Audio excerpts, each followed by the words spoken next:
تو اب آپ کے لیے جن روزوں کا آپ نے فدیہ دیا تھا وہ روزے بھی آپ کو رکھنا ہوگا، ان کی قضا کرنی ہوگی۔ کیوں؟ اب یہاں پر فدیہ ایکسیپٹ نہیں کیا جائے گا، مانا نہیں جائے گا اس کو کہ آپ نے فدیہ ادا کیا تھا۔ اب آپ کو جو ہے ان روزوں کی قضا کرنا ضروری ہے، لیکن یہ بات تب ہو رہی ہے جبکہ ماہر ڈاکٹر اس چیز کو کہہ دے۔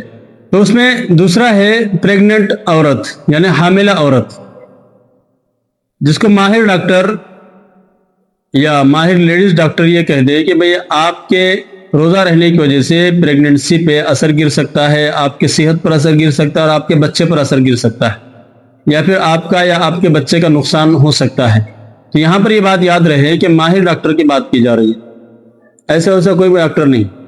ورنہ تو آج کل تو پریگننٹ عورتوں کے لیے علاج کرانا ایک فیشن بن چکا ہے کہ جیسے پریگننٹ ہوئے فوراً جو ڈاکٹر کے پاس گئے، حالانکہ وہ فٹ فاٹ ہے، صحت مند ہے، کوئی مسئلہ نہیں ہے، کوئی تکلیف نہیں ہے ان کو، لیکن پھر بھی جو ان کا علاج چلتا رہتا ہے، ایک فیشن چل رہا ہے۔ اور اگر وہ کہیں علاج نہ کرائے تو دوسری جو عورتیں ہوتی ہیں وہ عورتیں کہنے لگتی ہیں کہ بھئی کیا ہوا، آپ پریگننٹ ہیں، آپ علاج نہیں کرا رہے، کہیں آپ کا کہیں علاج نہیں چل رہا، آپ کسی ڈاکٹر کے پاس جا رہے نہیں، وہ پوچھنے لگ جاتے ہیں۔ تو ایسا یہ بس فیشن بن چکا ہے۔ ماہر ڈاکٹر اس عورت کو یہ کہہ دیتا ہے کہ بھئی آپ کے پریگننسی پر اثر گر سکتا ہے، بچے پر اثر گر سکتا ہے، اور آپ کو نقصان ہو سکتا ہے، بچے کو نقصان ہو سکتا ہے۔ اگر ایسا کہہ دے تو ویسے حالات میں حاملہ عورت کے لیے روزہ چھوڑنا جائز ہے، اور یہ جو ہے بعد میں اس روزے کی قضا کر لے، جب وضع حمل ہو جائے تو اس وقت میں یہ روزے کی قضا کر لے۔ لیکن حمل کے حالات میں اگر وہ مسئلہ ہے تو ویسے حالات میں ان کو اجازت ہے روزہ چھوڑنے کی۔ تیسرا شخص ہے دودھ پلانے والی عورت، جس کو مرضعہ کہا جاتا ہے۔ یہ پہلے زمانے میں ہوا کرتے تھے، جیسے کہ آپ صلی اللہ علیہ وسلم کے دور میں آپ نے دیکھا ہوگا کہ دائی حلیمہ اور کچھ عورتیں جو ہے آپ صلی اللہ علیہ وسلم کو دودھ پلانے کے لیے آئی، اور اس وقت میں یہ ماحول چلتا تھا۔ لیکن آج بھی اگر کہیں ایسا ماحول چل رہا ہے کہ جہاں پر دودھ پلانے والی عورتیں رہتی ہیں اور دودھ پلاتی ہیں، تو ان کو بھی اس بات کی اجازت ہے کہ وہ روزہ نہ رکھیں، لیکن بعد میں اس کی جو ہے قضا کر لے، وہ چیز ان کے لیے ضروری ہے۔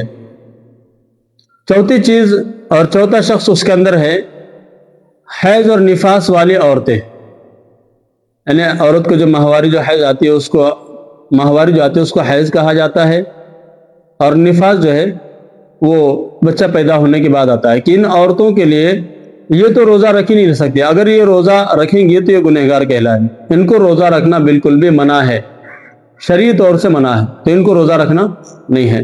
البتہ یہ جب پاک ہو جائیں گی تو اس وقت میں ان کو اس روزے کی قضا کرنا ہے، لیکن اس وقت میں اس کو روزہ نہیں رکھنا ہے، ان کو شرعی اعتبار سے منع کیا گیا ہے۔ اب پانچواں شخص اس کے اندر ہے شیخ فانی۔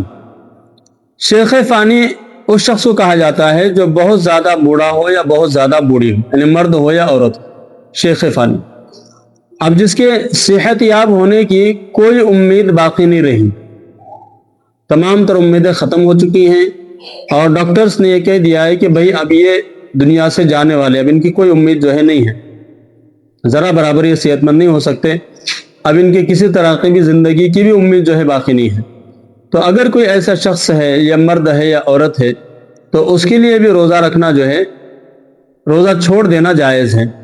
اور اگر امید بالکل صحت کی نہ ہو تو وہ فدیہ ادا کرنا ہے۔ اور فدیہ کیا ہے، میں نے آپ کو اس سے پہلے بتا دیا کہ ایک صدقہ فطر جو ہے اس کا فدیہ ہوتا ہے، وہ اس کو ادا کرے۔ تو یہ شیخ فانی کا حکم ہے۔ تو یہ کتنے ہو گئے؟ یہ 5 ہو گئے۔ اب چھٹا شخص اس کے اندر ہے پاگل اور دیوانہ، کہ کوئی ایسا ہے جو پاگل ہے، دیوانہ ہے، یا اچھا تھا پاگل اور دیوانہ ہو گیا، تو اب وہ شریعت کا مکلف نہیں رہا، تو اب اس پر روزے بھی جو ہے فرض نہیں رہے، اس کے دیوانے پن کی وجہ سے، اس کے پاگل ہونے کی وجہ سے۔ ہاں لیکن بعد میں وہ صحت مند ہوتا ہے، صحت یاب ہو جاتا ہے اور اچھا ہو جاتا ہے، تو اب اس پر وہ روزے کی قضا بھی نہیں ہے۔ کیوں؟ تو وہ اس وقت میں شریعت کا مکلف ہی نہیں تھا، اس لیے اب اس پر ان روزوں کی قضا بھی واجب نہیں ہوگی۔ اچھا ہونے کے بعد اب وہ اگر رمضان پا لیتا ہے تو اچھی حالت میں روزے رکھ لے گا۔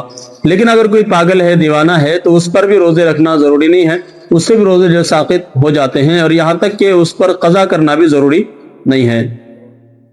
7واں شخص ہے کہ وہ ہے جس کو جان کا خطرہ ہو، کہ اگر روزہ رکھے گا تو ماہر ڈاکٹر، جیسے کہ میں کہتا آ رہا ہوں، آپ سمجھ رہے ہیں اس چیز کو، ماہر ڈاکٹر اور ماہر حکیم اس بات کو کہہ دے کہ بھائی آپ اگر روزہ رکھیں گے تو آپ کی جان جا سکتی ہے، آپ کی جان کا خطرہ لاحق ہو سکتا ہے اور آپ جو ہے مر سکتے ہیں، ایسا اگر کہہ دیتا ہے تو ویسے حالات میں ان کا روزہ چھوڑنا جو ہے جائز ہے، وہ روزہ چھوڑ سکتے ہیں۔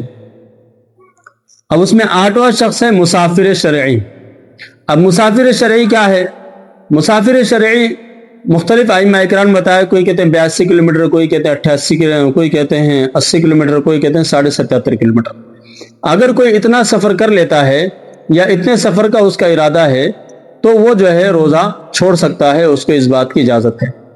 لیکن یہ چیز پہلے زمانے میں تھی کہ پہلے زمانے میں سفر دشوار ہوتا تھا، مشکل ہوتا تھا، تکلیفیں ہوتی تھی سفر کے اندر، پیدل جانا ہے، پیدل آنا ہے، اور پھر دوسرا بہت ساری چیزوں کا خطرہ ہے، یہ سب چیزیں جو ہے ہوا کرتی تھی سفر کے اندر، پانی میں میسر آتا تھا، بہت ساری چیزیں تھی، تو اس وقت میں یہ اجازت دی گئی تھی۔ آج بھی اجازت ہے، نہیں ایسا نہیں ہے، آج بھی اجازت ہے، لیکن اگر سفر آسان ہو تو روزہ رکھ لینا جو ہے افضل ہے، بہتر یہی ہے اس کے لیے کہ روزہ رکھ لے، لیکن اگر نہیں رکھتا تو کوئی بات نہیں، وہ بعد میں جو ہے اس روزے کی قضا کر لے، وہ اس کے لیے اس کی اجازت ہوگی، یعنی اس کے بعد میں قضا کرنے کی اجازت ہوگی۔